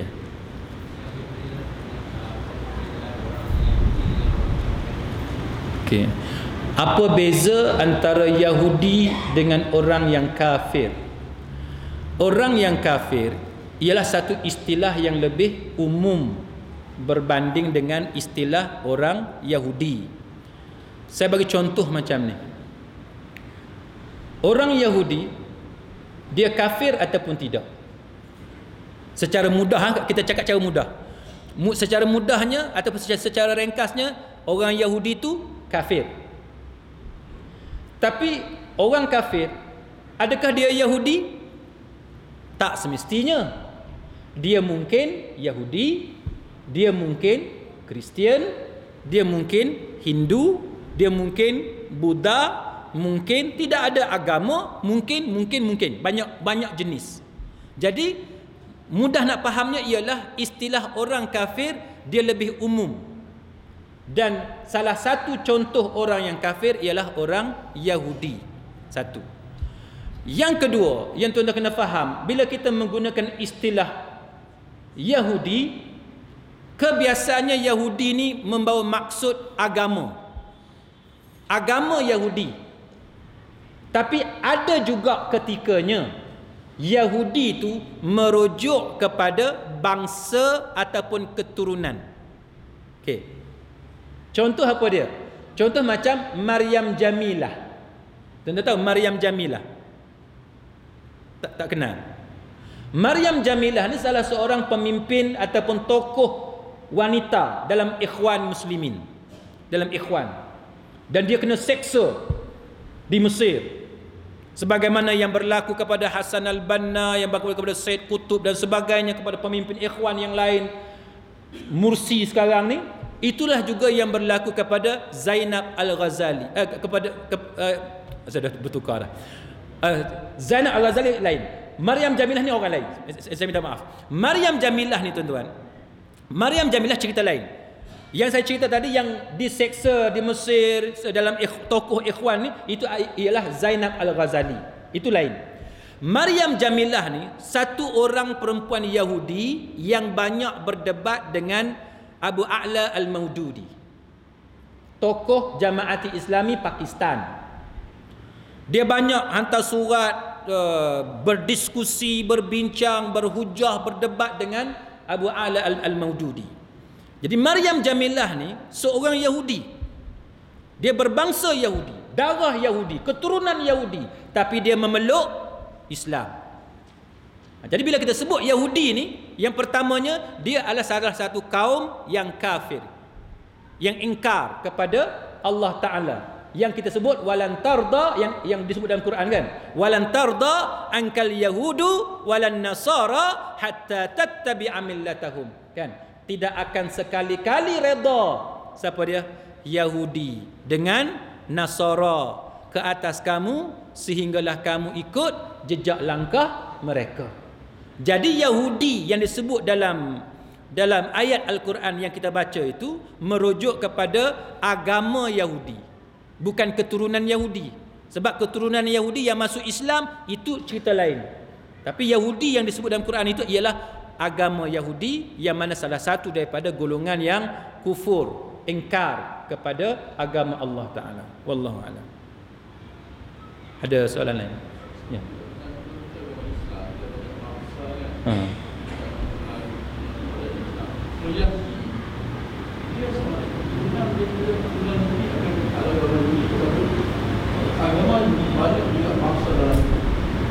Okey. Soalan dia macam ni. Macam kita orang Islam, agama Islam, tapi bangsa banyak. Ada bangsa Cina, Islam, ada orang Islam bangsa Inggeris, ada orang Islam bangsa Arab, bangsa Afrika dan sebagainya. Jadi Yahudi ni pun adakah situasi dia macam tu juga? Adakah Yahudi ni, agama dia Yahudi, bawah tu ada banyak bangsa? Yang ni tuan-tuan sekalian, sebenarnya dalam agama Yahudi, tuan-tuan tengok contohnya Yahudi Ortodoks. Dia pun dia ada banyak mazhab, macam Kristian, macam Islam. Ada mazhab yang diiktiraf sebagai mazhab, apa kita nak kata, muktabar jugalah kot. Mazhab yang muktabar dalam Yahudi. Macam itulah lebih kurang, kan? Ada mazhab yang dihukum sebagai terkeluar, kan? Macam contoh Kristian. Islam pun ada, kan? Banyak mazhab. Ada setengah mazhab yang diterima sebagai ahli sunnah wal jamaah, sebagai orang Islam. Ada mazhab yang dihukum terkeluar daripada Islam, kan? Itu Islam. Kristian pun macam tu, Yahudi pun macam tu. Dalam Kristian contohnya apa dia? Jehovah Witnesses. Tuan-tuan bisa dengar, kan? Jehovah. Tak tahu. Jehovah Witnesses. Dia macam ni. Kristian, tuan-tuan sekalian, dia ada banyak mazhab. Dia ada Church of England, dia ada Roman Catholic, dia ada Protestant, dia ada Presbyterian, dia ada banyaklah Kristian, mazhab Ortodoks, macam-macam. Dan tuan-tuan tengok salib dia macam-macam. Ada salib yang salib saja yang tak ada patung Jesus, ada salib yang ada patung Jesus. Ada, tuan-tuan tengok dalam setengah mazhab Kristian, dia haramkan patung macam-macam. Termasuk ada salib yang cross macam X, bukan T tapi X. Macam-macam. Ada T tapi T sama panjang pun ada T yang panjang di bawah pun ada. Jadi salah satu mazhab yang saya nak bagi contoh pada tuan-tuan yang dihukum sebagai murtad, ialah mazhab Jehovah Witnesses. Jehovah Witnesses ini dihukum murtad oleh kebanyakan mazhab Kristian. Sebab apa? Sebabnya Jehovah Witnesses adalah antara beberapa mazhab Kristian yang percaya bahawa Tuhan hanya satu. Jehovah Witnesses tidak percaya kepada Tritunggal, tidak percaya kepada Trinity. Tuhan tiga dalam satu, satu dalam tiga tu Jehovah Witnesses tidak percaya. Saya pernah dijemput berforum di MMU, Multimedia University, bersama dengan seorang tokoh padri Kristian di MMU. Jadi bila saya bersoal jawab dengan dia, dia mengakui bahawa Jehovah Witnesses termasuk di antara mazhab yang dihukum murtad, terkeluar daripada ajaran Kristian, kerana dia kata asas penting dalam Kristian ialah kepercayaan kepada Tritunggal. Tritunggal tuan-tuan faham? Tritunggal ni, tunggal tuan-tuan faham tunggal? Tunggal ni esa lah, satu. Ketauhidan, mentauhidkan Allah, satulah tu, kan? Tapi dia percaya bahawa mentauhidkan Tuhan ni, mengesakan Tuhan dengan cara tiga. Pening tak ni? Pening. Sebab tu dia panggil Tritunggal. Kita kalau tunggal lah, satulah. Dia kata tak, satu tu ada tiga, satu tu ada tiga. Kita kata kalau satu tu ada tiga, maknanya tiga. Dia kata tak, ada satu je. Pening. Sebab tu dia panggil Tritunggal. Dia panggil Tritunggal, Trinity. Jadi dia kata asas paling penting kepercayaan dalam Kristian untuk mengatakan bahawa kamu tu Kristian, mestilah kamu percaya kepada Tritunggal, percaya kepada Trinity. Jehovah Witnesses dia tak percaya. Dia kata macam mana kita nak percaya kepada Trinity? Macam mana kita nak percaya bahawa Jesus tu Son of God, sedangkan dalam Bible tidak disebut tentang Trinity, tidak disebut tentang Jesus tu anak Tuhan. Jadi sebahagian daripada pengikut Jehovah Witnesses, mereka keluar daripada mainstream aliran utama Kristian yang percaya kepada konsep Tritunggal ataupun Trinity. Itu contoh.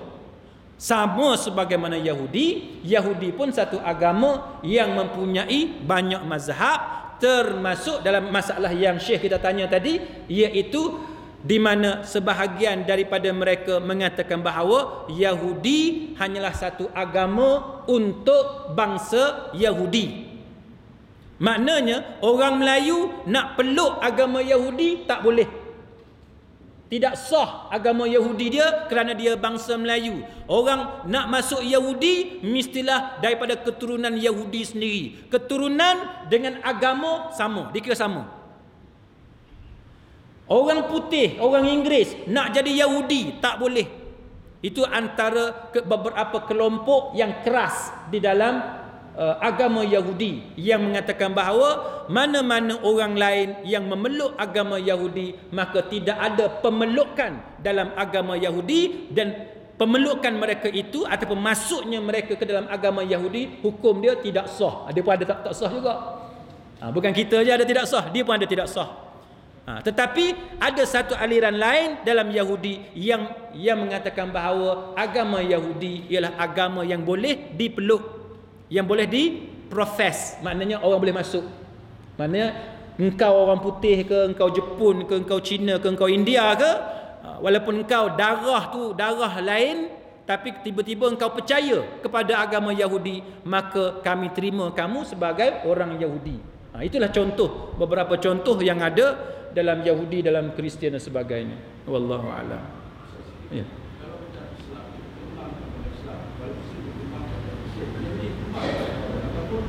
Okey.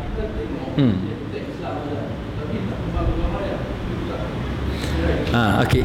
Itulah yang jadi masalah bila tuan-tuan ikuti perkembangan kes penggunaan nama Allah. Kan? Itu antara benda yang sekarang ni orang duk bincang panjang lebar. Sebabnya tuan-tuan sekalian, Islam ni satu agama yang mana kita wajib sebar. Kan Islam. Tuan-tuan pernah dengar tak? Tuan-tuan jangan bercakap tentang mazhab yang mengarut. Kita bercakap mazhab yang muktabar yang dalam Islam. Tuan-tuan pernah dengar tak? Ada mazhab dalam Islam ataupun imam mujtahid dalam Islam yang mengatakan bahawa Islam ni tak boleh disebar. Islam ni eksklusif untuk orang Islam sahaja. Ada tak? Tak ada. Islam wajib kita sebar.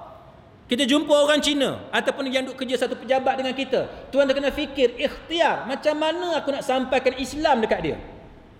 Kalau tak boleh bercakap dengan dia, paling kurang dakwah bil hali, dakwah dengan keadaan. Macam mana? Kita nak cakap tak reti, contohnya lah. Nak cakap tak reti, ilmu tak ada ataupun tak confident nak cakap, ataupun takut dia marah dan sebagainya, ataupun ada peraturan pejabat dan lain-lain. Paling kurang dakwah bil hali, dengan keadaan. Tunjuk contoh yang baik. Kerja bagi nampak rajin, produktiviti kita bagus, disiplin kita bagus, keboleh percayaan kita. Kena tunjuk benda-benda macam tu supaya dia tengok, wah, hebatnya orang Islam peribadi dia. Ni dak tuan-tuan. Orang Islam hak banyaknya mengarut. Saya ada mesyuarat dengan kawan-kawan kita daripada Kilang. Ada satu isu dulu, ni cerita lama. Satu isu tuan-tuan, masalah dia ialah hari Jumaat setengah-setengah Kilang dia tak bagi pekerja dia keluar. Jadi Persatuan Kebajikan Islam ni duk mesyuarat berulang kali dengan majikan.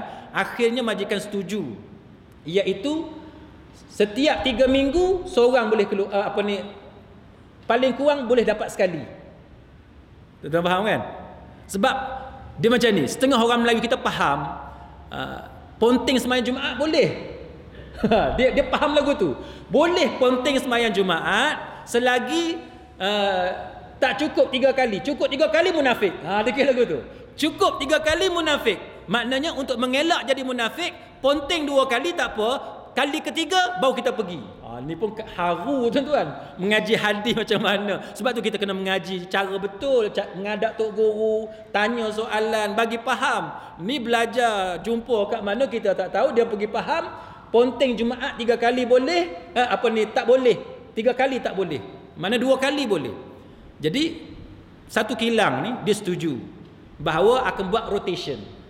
Rotation ada giliran. Berapa orang keluar, berapa orang jaga mesin. Tiba-tiba kilang ni kemudiannya daripada asalnya dia benarkan pekerja dia keluar untuk sembahyang Jumaat, tiba-tiba dia buat keputusan dia cancel benda tu. Dia cancel. Sebab apa? Sebabnya ialah dia dapati bila tiba giliran budak-budak kita yang Islam ni sembahyang, dia tak pergi sembahyang, dia pergi tidur kat mana-mana. Jadi saya tanya dengan wakil syarikat, budak Melayu kita lah, budak Islam kita, saya tanya dia, adakah cerita tu company yang reka ataupun cerita tu betul? Jadi sahabat kita ni bagi tahu betul, masalahnya betul. Jadi budak kita ni yang buat perangai menyebabkan majikan tak percaya. Ni masalah dia tuan-tuan. Jadi dakwah bil hali dah fail. Dah fail. Kita tak tunjuk peribadi yang bagus. Ni masalah dia. Baik. Jadi berdasar kepada soalan tu, yang pertamanya dakwah. Dalam Islam tak pernah kita dengar Islam agama yang eksklusif. Baik. Kristian ni tuan-tuan sekalian, ada yang eksklusif, ada yang sebagaimana Islam yang aktif berdakwah. Contohnya ialah Jehovah Witnesses.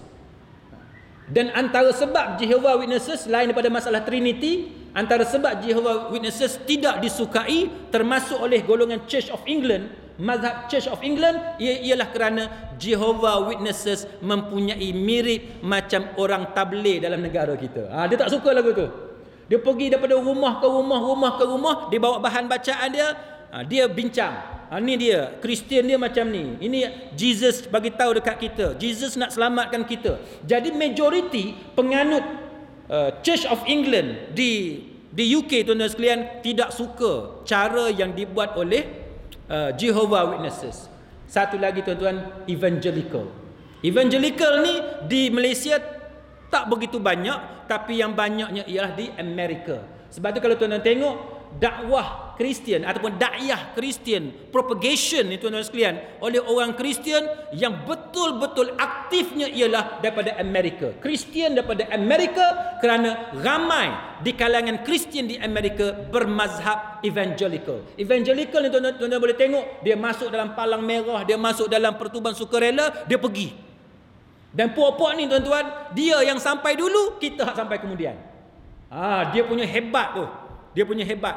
Dan dia ada agenda dia. Agenda dia ialah untuk kembangkan agama Kristian. Yahudi pun benda yang sama, terbahagi kepada dua pihak yang mengatakan bahawa eksklusif hanya untuk orang Yahudi dan dia tak boleh didakwahkan, tak boleh dipropagate, tak boleh disebarkan. Dan yang kedua yang lebih moderate mengatakan bahawa Yahudi bukan hanya untuk bangsa Yahudi tapi untuk sekalian alam, maka kita wajib sebarkan agama Yahudi. Jadi dia macam tu. Jadi kalau tuan-tuan tanya Yahudi ni macam mana, jawapan dia macam itulah. Sebab itu tuan-tuan tengok Israel sekarang ni dia bermasalah kerana Yahudi Ortodoks ni. Yahudi Ortodoks ni kalau tuan-tuan nak fahamnya, Yahudi Salafi boleh? Yahudi Salafi. Yahudi Salafi lah kot kita kata. Yahudi yang not original. Yahudi dia not original. Dia tak mau benda-benda baru, dia tak mau. Reka-reka tak boleh. Dia nak benda solid. Benda yang solid. Maka dia kata bahawa apa yang berlaku di Israel sekarang ni, adalah penyelewengan puak-puak Zionis yang mana membina negara Israel sebelum kedatangan Messiah, sebelum kedatangan Al-Masih. Sepatutnya Al-Masih kena datang dulu, lawan dengan Dajjal, tubuhkan negara Yahudi. Jadi dia kata Zionis yang ada sekarang ni adalah Zionis yang murtad, yang terkeluar daripada agama Yahudi kerana melanggar perintah daripada Tuhan mereka, janji dalam Taurat. Itu pertembungan yang ada. Jadi kalau tuan-tuan dengar Yahudi Ortodoks, tuan-tuan tengok dia pakai topi itu kan, macam topi koboi hitam tu, serba hitam, sideburn dia panjang, dia pusing lagu tu. Itu adalah contoh Yahudi Ortodoks. Dia petang Sabtu ke? Kalau tuan-tuan pergi ke Manchester, waktu maghrib dia akan keluar beramai-ramai. Saya kata, aku kalut nak pergi sembahyang maghrib, dia pun kalut nak sembahyang maghrib juga. Rupa-rupanya dia bukan sembahyang maghrib, tapi dia time petang macam tu, dia diharamkan duduk dalam rumah. haram duduk dalam rumah, dia mesti keluar daripada rumah dia. Kita waktu maghrib kena duduk dalam rumah, kunci pintu, tutup tingkap. Itu yang Nabi sebut kan. Tapi Yahudi tak, Yahudi dia kena keluar daripada rumah. Jadi kalau tuan nak pergi ke Manchester, kalau saya tak silap hari Sabtu, kalau saya tak silap petang tu waktu maghrib, tuan boleh tengok penuh di jalan-jalan Manchester. Di Manchester tu, ni tuan nak tengok Manchester United ke apa, tuan pergi tidur kat hotel, tuan ambil masa tengok hari Sabtu, kalau saya tak silap tuan boleh tengok hitam semua, tepi-tepi jalan ni hitam. Dia keluar dengan topi dia, dengan sideburn dia, dengan kaum wanita dia keluar. Sangat menarik, pengalaman tu sangat menarik. Wallahu a'lam.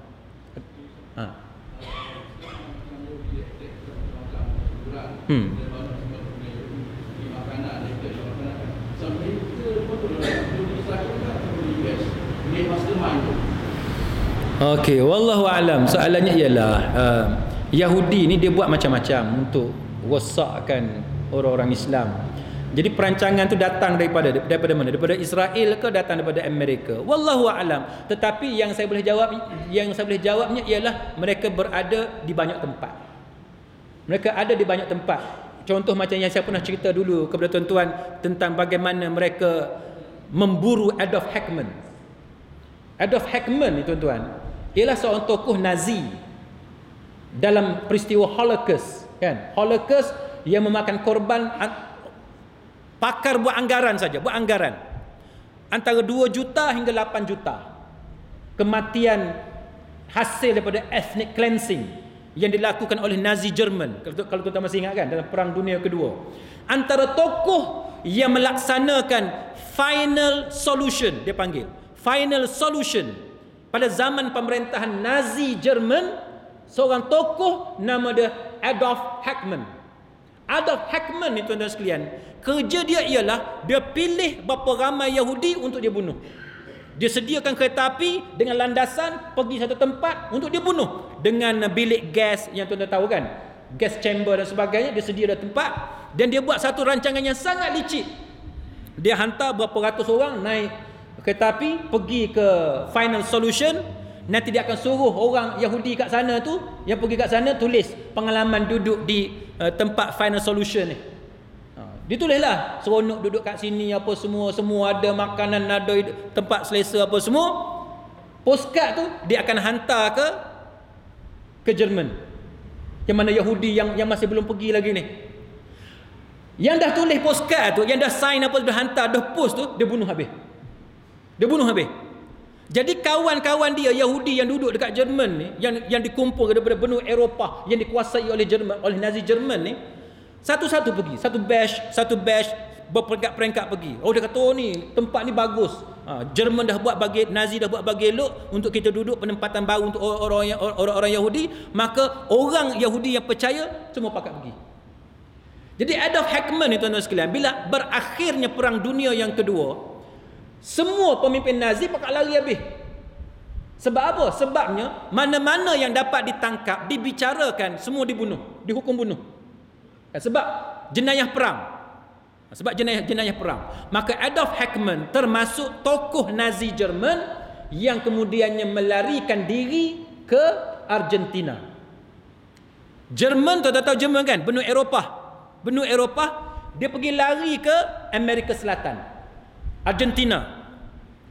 Dia tukar nama dia tukar identiti dia, tapi kesilapan dia ialah dia tidak tukar surname.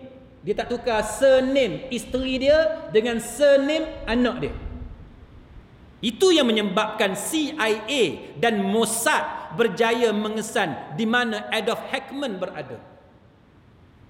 Maknanya apa? Yahudi yang duk merancang ni, dia berada merata, tuan-tuan. Dia bukan duduk di satu tempat, merata. CIA yang Amerika pun Yahudi guna. Siapa yang tak faham surname ni, bahasa mudahnya nama keluarga lah, nama keluarga. Kan? Kita orang Melayu tak ada nama keluarga. Yang kita ada bin, son of, kan? Kita ada bin, son of. Saya anak kepada siapa? Kita ada yang tu. Tapi surname ni, katalah tuan-tuan ada 6 generasi dulu, katalah nama Ahmad. Ahmad tu kita akan guna sampailah kepada tok kita, moyang kita, tok kita, ayah kita, sampai kita, anak kita ni, semua akan guna nama keluarga Ahmad. Ada lagu tu. Itu yang kata nama keluarga tu. Jadi bila kahwin, perempuan yang berkahwin dengan seorang lelaki, perempuan tu akan guna surname suami dia. Perempuan akan guna surname suami dia.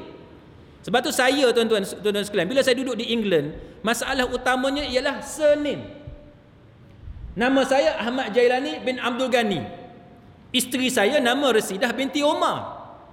Orang putih ingat, bila saya bin Abdul Ghani, isteri saya pun bin Abdul Ghani lah. Jadi bila saya kata isteri saya surname dia Omar, dia pun pelik. Oh, your girlfriend. Hampir punya orang putih. Dia kata aku ada girlfriend pula.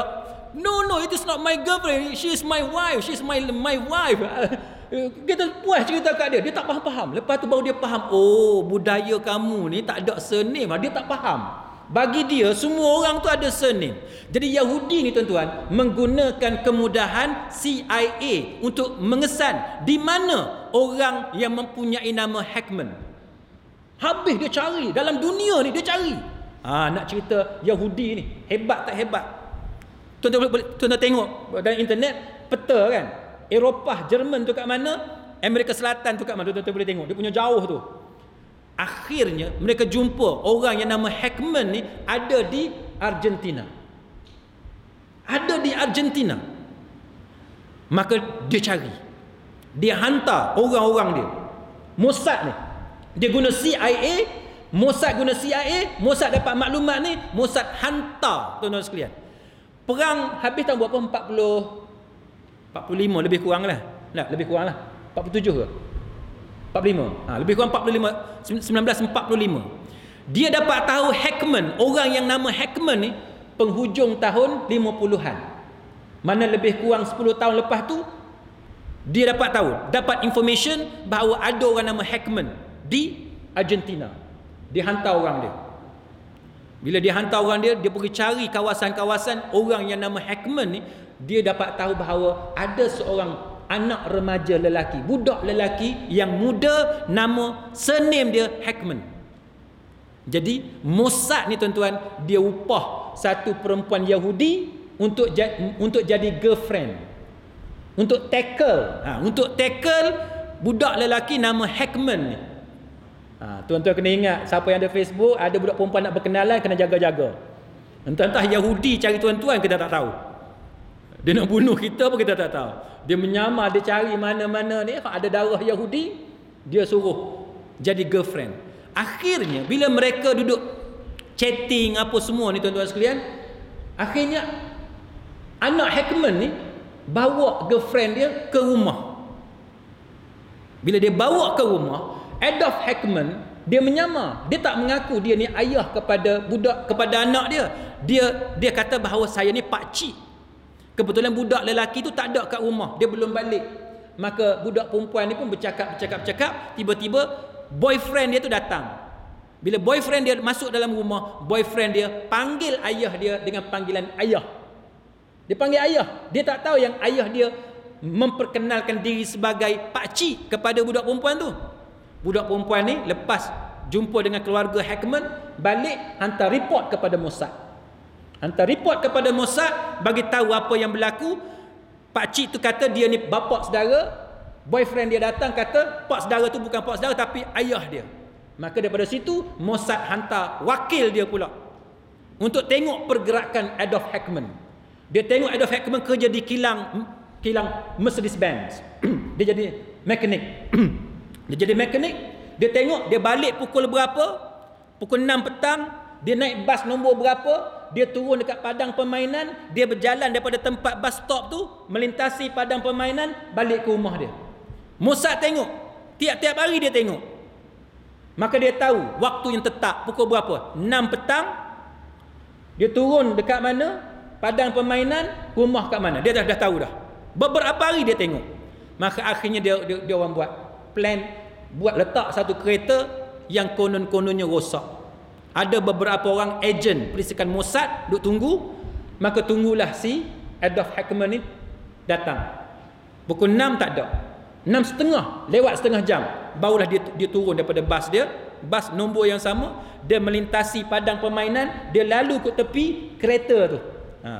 Mossad ni cerdik tuan-tuan, hebat. Dia punya perancangan dia, licik. Dia lalu ke tepi kereta tu, ada 2 orang yang duk tengok enjin kereta. Dalam kereta ada beberapa orang pula yang bersembunyi dekat cushion tu. Dan ada orang lain pula yang bersembunyi di tempat lain. Maka yang duduk berpura-pura baiki kereta ni, dia menyapa Adolf Eichmann dalam bahasa Spanish. Dalam bahasa Spanyol, dia menyapa Adolf Eichmann. Bila dengar saja orang tu menyapa dia dalam bahasa Spanyol, dalam bahasa Spanish, dia dah rasa pelik dah. Dia pusing, dia lari. Tapi Mossad dah tunggu dah. Jatuhkan dia, perebah dia, pegang kot belakang, bubuh dalam kereta. Bila bubuh dalam kereta, tuan-tuan, Mossad ni kata, engkau bising, kami tembak. Dia kata, engkau bising, kami tembak. Masa itulah Adolf Eichmann kata, aku tahu bahawa engkau adalah Yahudi. Adolf Eichmann kata, aku tahu bahawa engkau adalah Yahudi. Maka Mossad ni tuan-tuan, dia buat perancangan bahawa mereka akan seluduk keluar, Adolf Eichmann ni keluar daripada Argentina pergi ke Israel untuk dibicarakan. Tuan-tuan tengok, dia dah buat perancangan. Saya ringkaskan cerita dia. Dia buat rancangan, akhirnya dia berjaya bawa keluar, pergi ke Israel. Bila dia bawa pergi ke Israel tahun 60, Israel ada tahun 48 kan. Tahun 60 dia dah bawa pergi ke Israel. Pemimpin Jerman dah takut. Pemimpin Jerman dah takut. Tuan-tuan bayang, satu negara yang baru berusia 12 tahun. Satu negara yang baru berusia 12 tahun. Kecil pula tu. Kecil. Dan bukanlah satu negara yang kuat. Kalau ikut logik akal lah. Kalau ikut logik akal, bukan satu negara yang kuat. Tiba-tiba tuan-tuan, pemimpin Jerman ni pergi berjumpa dengan pemimpin Israel, minta dengan pemimpin Israel supaya perbicaraan itu hanya membicarakan tentang Adolf Eichmann dan jangan sekali-kali mendedahkan nama-nama pemimpin Nazi hak lain. Punya takut dekat Yahudi tu. Tuan-tuan baca dokumentari tu. Sangat-sangat hebat tuan-tuan. Yahudi ni bila dia tahu Jerman dah takut dekat dia, dia bagi syarat. Syarat apa? Engkau kena supply senjata dengan satu jumlah yang dipersetujui. Akhirnya kalau tuan-tuan tengok report tu, harga dia 240 juta US dollar. Kelengkapan tentera, senjata semua tu kena bagi kepada Israel tahun 60 tu tuan-tuan. Tahun 60. Jerman ni punya takut kalau Israel dedahkan nama-nama pemimpin Nazi yang terlibat dalam Holocaust, setuju. Akhirnya dia orang bagi 200 lebih kurang 240 juta US dollar. Tengok tuan-tuan. Sebab tu bila balik jadi akhirnya cerita dia, kemudian Adolf Eichmann ni tuan-tuan sekalian dihukum gantung. Dihukum gantung, didapati bersalah, dihukum gantung. Dan tuan-tuan nak tahu mayat dia pergi ke mana bila dia kena hukum gantung? Mayat dia pergi mana? Dia bakar mayat Adolf Eichmann, bawa naik kapal, pergi ke laut, keluar daripada sempadan Israel. Dalam satu dokumen dia kata pergi sampai ke laut Mediterranean, wallahu alam. Dia kata sampai ke laut Mediterranean, abu tu dia tabur dalam laut untuk mengelak daripada orang buat kubur memperingati jasa-jasa Adolf Eichmann dengan Jerman. Tuan-tuan, serupa tak dengan apa yang berlaku kepada Osama bin Laden? Sama. Cuma Osama bin Laden, Amerika kata kami uruskan jenazah dia sebagai jenazah orang Islam. Dia kata macam tu. Betul dia buat ke kita tak tahu. Entah-entah Osama bin Laden hidup lagi, dia duduk seksa dalam penjara. Nak dapat maklumat. Dia kata mati dah. Kita tak tahu. Ataupun betul dia bunuh. Dia dah buang dalam laut. Wallahu a'lam. Tapi cara yang Amerika lakukan sebiji sama sebagaimana yang dibuat oleh Yahudi terhadap Adolf Eichmann, pemimpin Nazi yang bertanggungjawab dalam menyediakan final solution untuk membersihkan etnik Yahudi. Jadi jawapan dia, tuan-tuan sekalian, tuan-tuan tengok Yahudi ni, khususnya Zionis, Dia punya perancangan dia melibatkan banyak tenaga daripada seluruh dunia. Jadi saya nak bagi tahu berpusat di mana, wallahu alam, saya tidak ada pengetahuan tentang tu. Wallahu alam. Ya. Ha.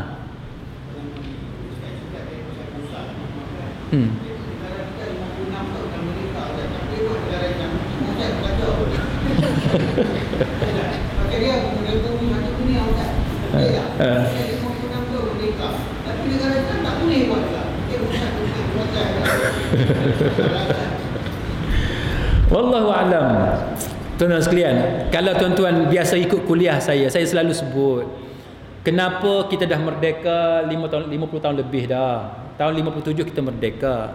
Sampai sekarang nak buat undang-undang Islam, nak buat cara Islam, cara 100% tak boleh, dan ada penentangan. Penentangan tu kalau orang kafir tak apa, kita faham sebab dia kafir. Tapi dia datang daripada orang Islam sendiri, kan? Saya selalu sebut kepada tuan-tuan, saya selalu sebut, siapa ikut kuliah saya dia tahu bahawa bila tuan-tuan baca buku The Modern Egypt, tuan-tuan baca buku tu, tuan-tuan beli. Kalau online pun ada. Dalam buku The Modern Egypt tu tuan-tuan, Lord Cromer ni yang pernah jadi komisioner Inggeris di Mesir, dia cerita prinsip awam yang diperkenalkan di negara-negara yang dijajah oleh Inggeris. Dia kata bahawa England was prepared to grant a political freedom to all her colonial possessions as a generation of intellectuals and politicians imbued through English education were ready to take over with English culture. But under no circumstances would the British government tolerate an independent of Islamic state. Maknanya bahawa Lord Cromer sendiri kata bahawa Inggeris ni bila dia nak merdekakan sesebuah negara, dia akan make sure dia akan menyerahkan kepada golongan yang serupa dengan dia. Yang serupa dengan dia, yang dia dah didik dah. Dan orang tu akan memerintah dengan budaya barat. Tuan-tuan tengoklah sekarang ni negara-negara Islam yang pernah dijajah, Kalau yang tak pernah dijajah pun kita pening juga. Kan? Tapi kita cerita yang pernah dijajah. Yang pernah dijajah ni tuan-tuan, cuba tuan-tuan tengok. Apa yang berlaku kepada negara-negara Islam yang pernah dijajah?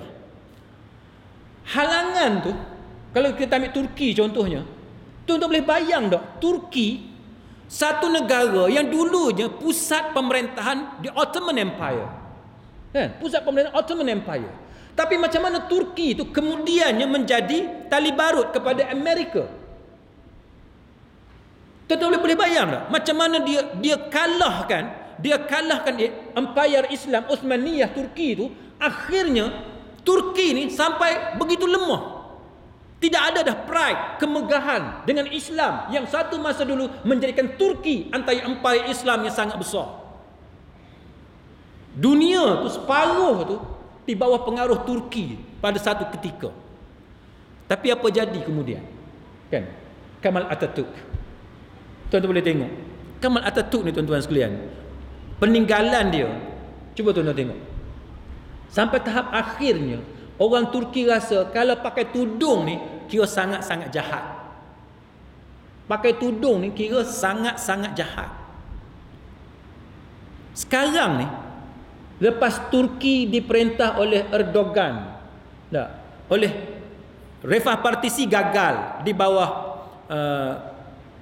Erbakan gagal dengan Refah Partisi. Kemudian sekarang ni AKP di bawah Erdogan dan juga Abdullah Gül sekarang ni barulah berjaya sikit-sikit tuan-tuan sekalian. Nak ambil balik Turki tu supaya dia jadi Islam balik. Tu pun bukan 100%. Itu pun tuan-tuan banyak strategi yang dibuat, termasuk deklarasi Presiden dan juga Perdana Menteri oleh Recep Tayyip Erdogan mengatakan bahawa mereka menyokong sekularisme. Sampai tahap tu mereka terpaksa buat. Kita di Malaysia ni, teruk-teruk di Malaysia ni, kita belum lagi terpaksa mengaku sokong sekular. Tapi Erdogan tuan-tuan tak ada pilihan. Tidak ada pilihan. Sebab kalau tidak buat deklarasi, rakyat akan bangkit menentang dia. Rakyat tu menebal sekularisme tu. Pemisahan antara dunia dengan agama tu tebal. Tapi kebijaksanaan Erdogan ialah dia mentakrifkan semula sekularisme. Tu pandai dia.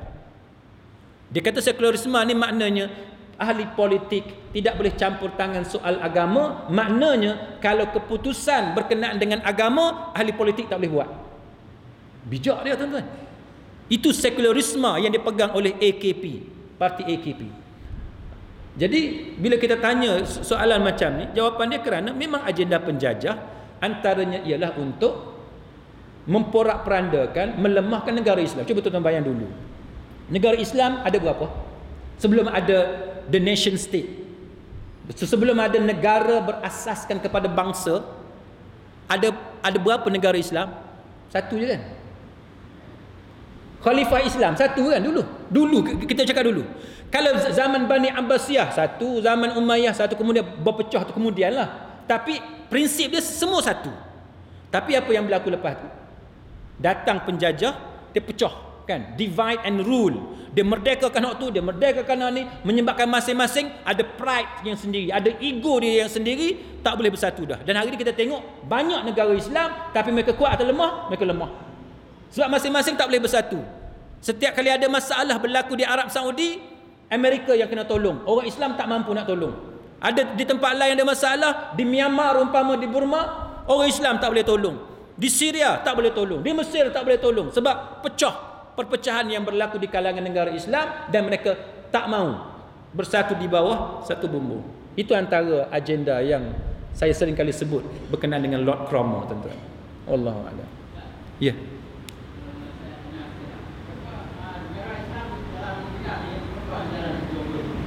Negara Islam jarang